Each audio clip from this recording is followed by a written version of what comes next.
สบายดีทุกคนมื้อนี้สิพาทุกคนไปหาอยู่หากินเด้อมื้อนี้สิไปกับหลานสาวตาม่องแล้วก็หมวยแล้วก็อาตีเด้อมื้อนี้เด้อสิไปหาหยังจิลี่เอ้า ไปหาเขียดน้อยทุกคน ข้าประการจิลี่กับจีนายจิริจีนายนั่นแหละอันนี้เป็นอันคุกเขียดอาตีเด้อนี่เด้อทุกคนที่ได้ตีมาโซ่บังเนาะต้องสีได้จากโตเนาะมื้อนี้ไปทุกคนไปกันเลยวันนี้ใส่กระตุกเมื่อกี้นี่หวานเด้อจ้าไปทางใดนี่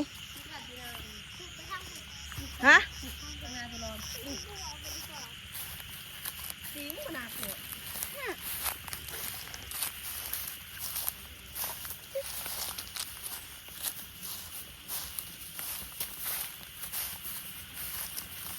มองไปจักเถื่อแหละปีนี้ไปหลายเถื่อแล้วบ่ได้อยู่บ่แหละทุโตไปนะได้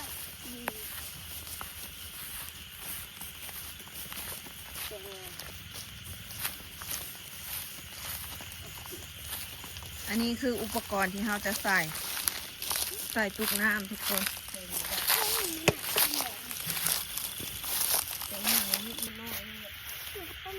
ใช่มันโตน้อยโพดหมวยเนาะตัวนี้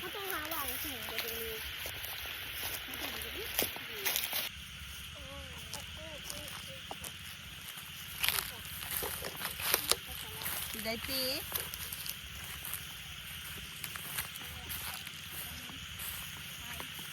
ไปก้านอยู่แคมหน้าแซงพูดเลยทุกคนแม่นบ่หมวยแคนโมมี่ทางนี้เข้าไปทางใต้น้องมองเนาะหลายบอกเดี๋ยวข้างหน้าหลายแบบได้เขียดนี่สิ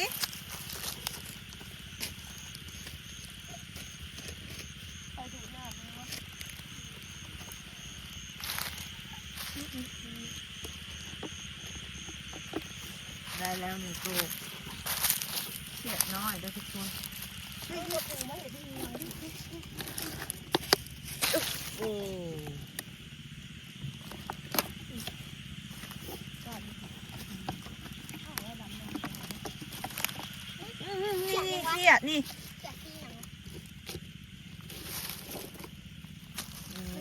คนป้าเขียดอยู่นี่บักหลายๆนี่อุ้ยไปทางไหนแล้ววะมันอยู่ในใบตอง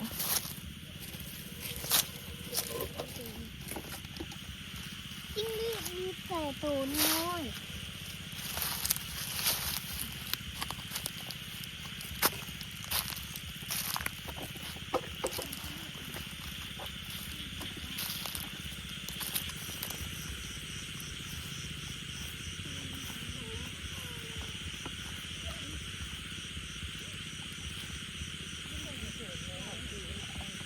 นี่อยู่มองทางนั้นนะ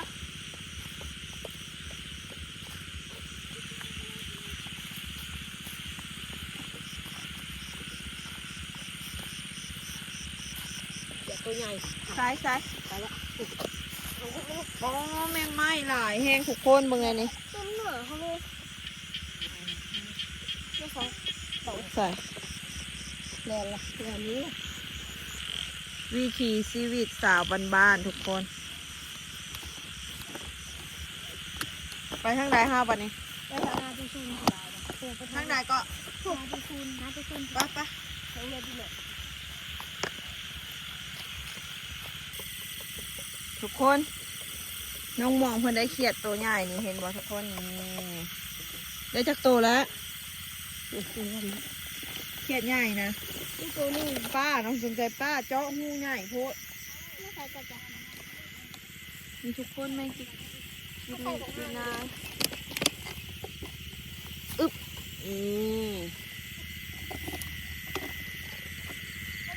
ฮะใช่ปอทุกคนมือจิตลีจับโดดจับส่งน้องหมวยเลยหลานสาวหมวยเฮ้ยโอ้ไห่นี่มีจิตลีหลายนี่เยอะแต่เข้าขุกก็ได้ ไม่ได้หลายเลยได้โตบักเก้นี่จะคม ก็มีไฟโคม2 อัน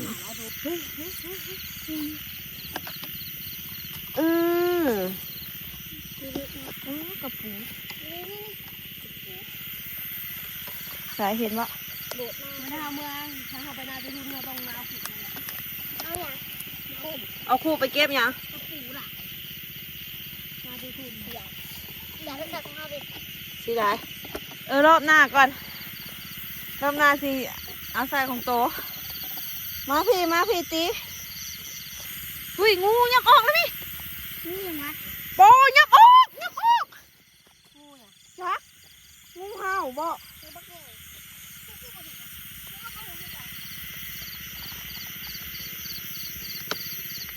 มึงก่อนปอนี่ตัวใหญ่แฮงยับออกเลยตีนี่ระหว่างไส้นี่โอ้ตัวใหญ่ขนาดไปได้ เตี้ยที่นี่มันเห็นโอ้ยไปแล้ว ปอเกือบไปเหยียบมาน้องงูเหรอเนาะ เกิดข้าวเหยียบ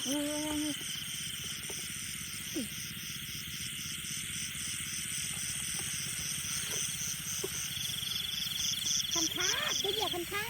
ที่ไหน เดี๋ยวให้ถึงจะอ่าน อุ้ย ทุกคนมิวเหยียบคันค้างโอ้ยสมบหมานซะที่ไหนแล้วเขียดน้อยมาในนี่โอ้ยเอาแล้ว แบนเลย ตายแล้วบ่ยังโอ้ยโมเห็นทุกคนอันนี้เป็นตะกร้าน้องหมิวเพิ่นดำหน้าเลยทุกคนแต่ว่าหมิวมันยังบ่ทันได้มาดำซอยเพิ่นหลักดำเพิ่นบ่บอกหั้นนะเจาะหูใหญ่โพดเขียดมันหมุนโอ้ทุกคนเจาะหูกระตุกนี่หมิวเจาะใหญ่โพด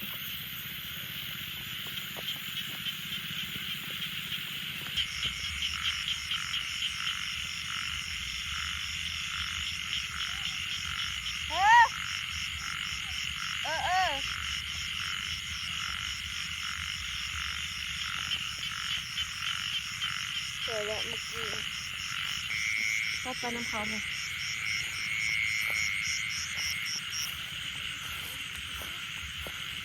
ที่มีแต่น้ำวะเฮ้ย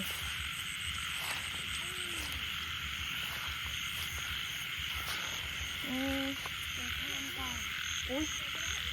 ไม่ตายมาแล้วมาชีวิตล่ะ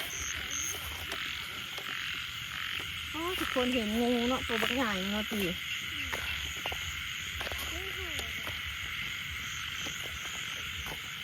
เห่าแหละตีจับกระตุกอัดฝามันในเด้อตีเด้ออุ้ยเฮ้ยบ่ได้ครับ ตัดสีให้ นี่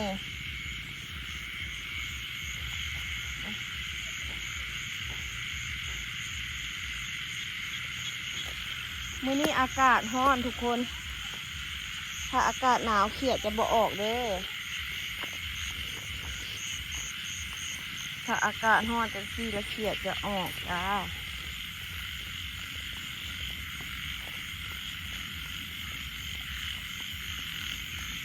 ทุกคนน้องมองน้องหมวยเพิ่นไปฮอดเพิ่นล่ะ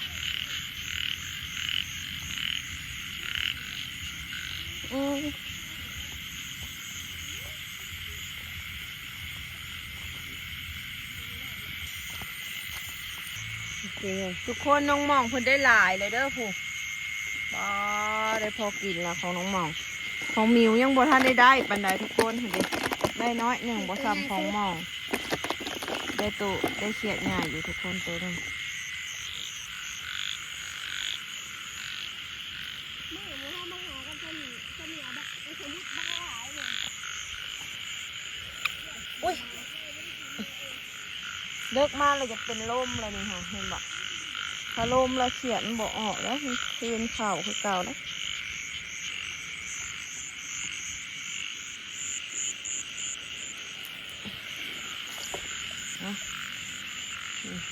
อาตีหลานชายอ้ากระปู งามมาก กระปูอยู่คลองนี่หลายเด้อนี่ เมื่อหนาสิมาก้านกับน้องหม่องก่อน ไห่นี่หลาย ดูสิใช่ปะนี่โอ้ยมีแต่เขียดขาข้ามอัดไว้ในกระตีเด้อ มีมันอยู่ข้างหลังนี่ โอ้เขียดขาข้ามทั้งนั้นเลย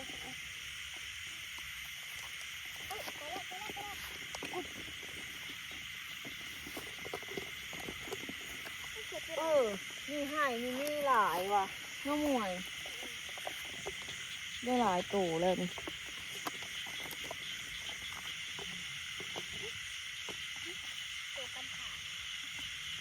เขียดบอกเลยนะคะ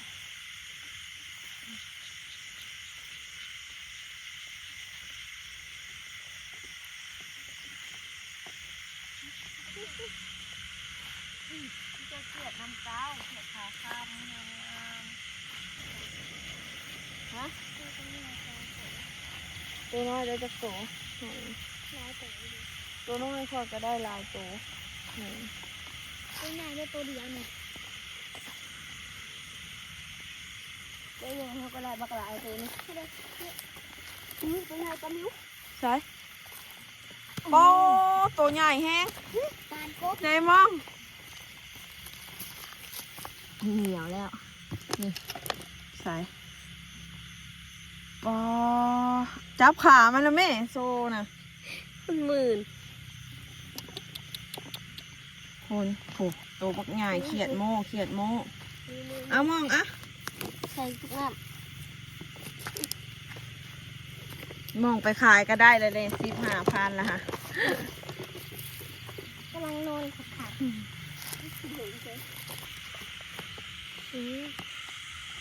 ทุกคนของน้องหมวยก็จับเก่งเนาะจนเต็มกระตุกน้อยๆนะแล้วเพิ่นถอกร่วมกันแล้วบัดนี้2ไอ้น้องเพิ่น มันไข่เลย อ๋อสิไปทางใดต่อนะคะบัดนี้ แถวเทิงเลย สิได้มองเอามา2คนรวมกันนะป้าทุกคนได้หลายแล้ว มันนอน เขียดก็นอนบัดนี้มันเดึกแล้ว เด็กนอน ไป คนเป็นเด็กนอน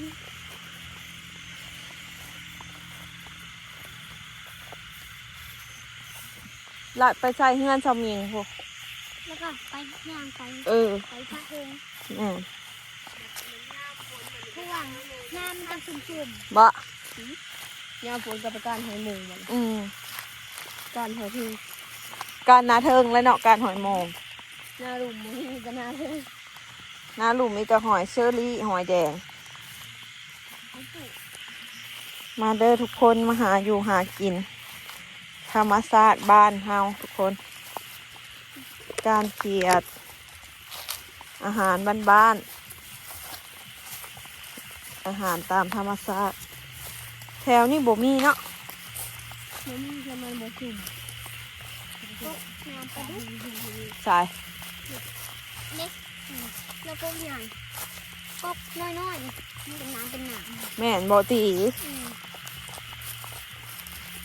ไม่มันเหี่ยแล้วว่างเหยียบดู โอ้กกน้ำปลาดุกตีป่ะ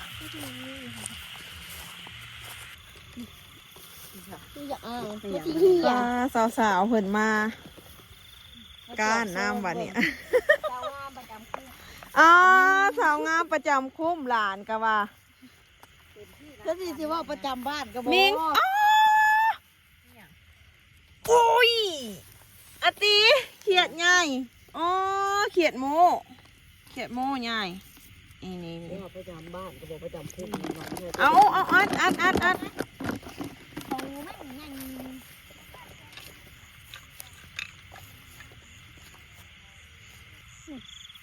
ปลูกกันค่ะไปเด้อ สิได้โดดออกมาลกเองบ่มิงก้าฮะลกเองดำเองเนาะ ได้คนได้สั่ง จ้างบ่ จ้าง จากคน ภาพเดียว อืม ได้ส่งให้ เอามืออื่นฉันไม่ได้เดินทางไปทางใดสิลงไปซอย ได้ แกงหน่อไม้ชูกินได้ ได้ไป งเอาไม้นี่เป็นเมนูเอกเลยเนาะ แม่นอย่าฟ้าเบื่อกันเด้อทุกคนอยู่ในซองนะอยู่ในซองมิวสาวขมวนนะมีแต่แกงหน่อไม้ทุกคนเห็ดได้สักคำกินเกือบผู้มือเนาะอย่าเบื่อกันเด้ออย่าฟ้าเบื่อเด้อจ้าถ้ามีคอนเทนต์ใหม่ก็สิพากันเห็ดอยู่ดอกทุกคน แต่ว่าช่วงนี้ต้องแกงหน่อไม้ไปก่อน สาวๆคนไปทางนั้นเสียงนกมันนอนในกอไผ่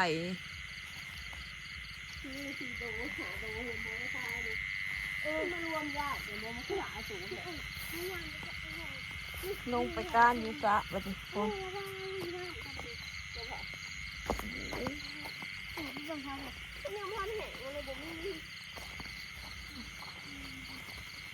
ดูเสียงนก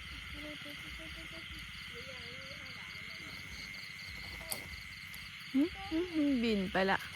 เดทุกคนอุ้ยเอาไม่ตี หัวหมุนเลย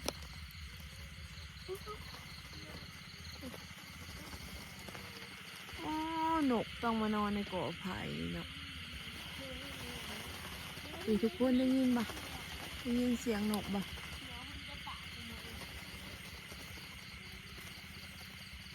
ได้ปตี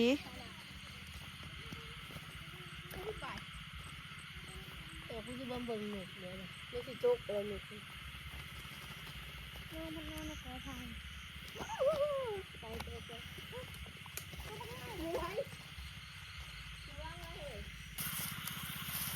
จีนายอุ้ยเกือบว่าได้ทุกคน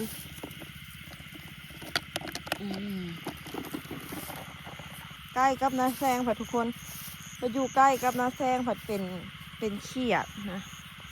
จีนายสิบบ่ค่อยมีทุกคนถ้าเขาขึ้นมาแบบแห้งๆแบบนี้ไหหน้าแห้งๆจะเขาขึ้นมาแบบไหหน้าแห้งๆแบบนี้เห็นไหมทุกคนจะเป็นแมงจีนายจะตีเนาะ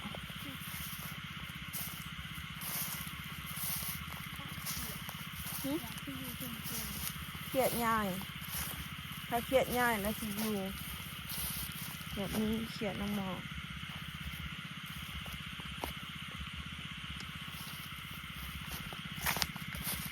ลงไปหลอกเบิ่งทำไหม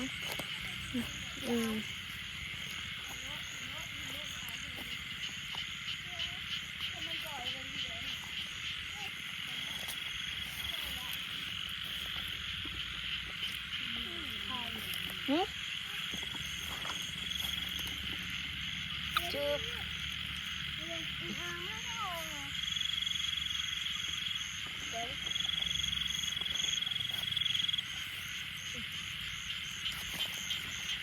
ถวนี้คือบ่มีเขียดมันเลยเนาะ คนแต่ว่าแค่ไม่เพื่อนหนึ่งก็ตัวใหญ่ เห็นบ่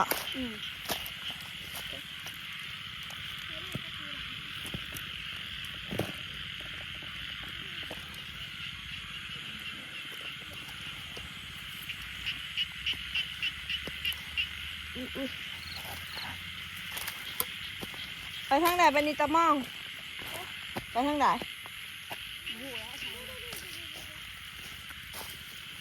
คืนเมื่อเนาะเลาะก้านคืนเมื่อเลยได้บ่อ๋อเขินกระตุกเลย ตัวใหญ่นี่ตัวใหญ่ หมานขนาดเนาะผูป้อ ตูดแห้ง อันนี้ค่ะ อันนี้ดีแต่พอกินนี่แต่พออ้ออันนี้ เขาทำตัวจะตัวใหญ่ ของเอาหมวยเปลี่ยน กระตุก เปลี่ยนกระตุกใหม่แล้วไปเลาะขึ้น ถ้าเขาไม่หลับคงกินไม่หลับ มีแต่ตาแมงมุม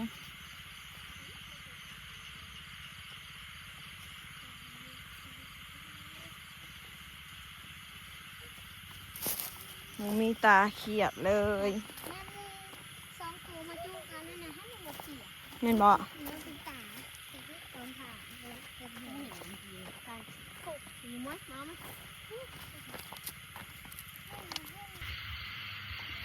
ทุกคนตอนนี้ก็มาฮอดเฮือนแล้วจ้าผลงานของน้องหมวยน้องหมอง ผลงานหมองผลงานหมวยทุกคนได้หลายแห้งทุกคนก็อยากโฟโลคุณเลยนี่ค่ะ ทอดอะไร เออ เดี๋ยว อันนี้ของมิวทุกคนพ่อจะได้กินเด้อเอาสำหรับคลิปนี้ก็ฝากไว้สำหรับนี้ก่อนเด้อทุกคนฝากกดไลค์กดแชร์กดติดตามให้หน่อยเด้อคลิปหน้าพอกันใหม่บ๊ายบาย